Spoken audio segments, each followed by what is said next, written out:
The mission was assigned to the best of the best, DevGru, also known as SEAL Team 6.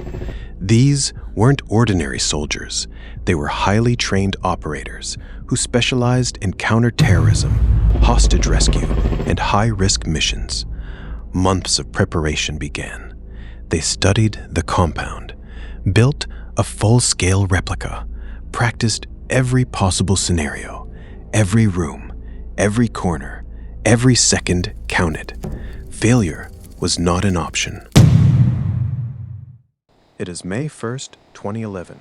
Late night, two stealth-modified Black Hawk helicopters lift off from a base in Afghanistan, their rotors cutting through the darkness. Their destination, Abbottabad. Inside the cabins, complete silence. No one speaks a word. Each operator sits focused, knowing exactly what is at stake. If anything goes wrong, they are on their own. No backup, no rescue. As the helicopters cross into Pakistani airspace, undetected, the mission officially begins. As the helicopters approach the compound, something went wrong. One helicopter lost lift due to unexpected air conditions inside the compound walls. Within seconds, it crashed, hard. Dust filled the air. Chaos. But the team didn't panic. They adapted. Years of training kicked in. The mission continued. The SEALs breached the compound, room by room, floor by floor.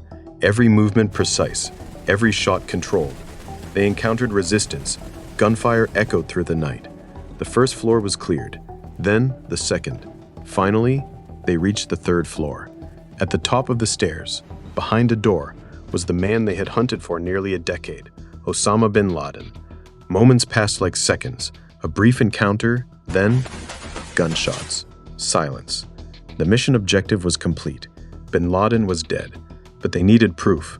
Identity had to be confirmed. They used facial recognition, measured height, collected DNA samples. There was no doubt. The world's most wanted man was gone. Time was running out. The crash had already alerted nearby areas. The team gathered intelligence materials, computers, documents, drives. They destroyed the crashed helicopter using explosives, then boarded the remaining aircraft and left. In just 40 minutes, the mission was over. Back in Washington, inside the Situation Room, leaders watched the operation unfold in real time. Tension filled the room. Among them was President Obama, waiting, watching, hoping. Then came the words, "For God and country, Geronimo EKIA, enemy killed in action."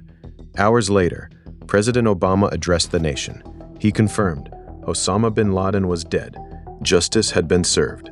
Across the United States, people gathered in the streets, celebrating, remembering, reflecting. To prevent any burial site from becoming a symbol, bin Laden's body was buried at sea within 24 hours, according to Islamic customs. The mission was complete, but the story would live on forever. Operation Neptune Spear became one of the most successful covert missions in modern history. It showed patience, precision, and power, but it also raised questions about sovereignty, intelligence, and the cost of war. For nearly 10 years, he hid in the shadows, believing he was untouchable. But on one night in May, the shadows disappeared, and justice found him. This wasn't just a mission, it was a message. No matter how long it takes, no matter where you hide, the hunt never stops. Some wars are fought in the open, but the most important ones are won in silence.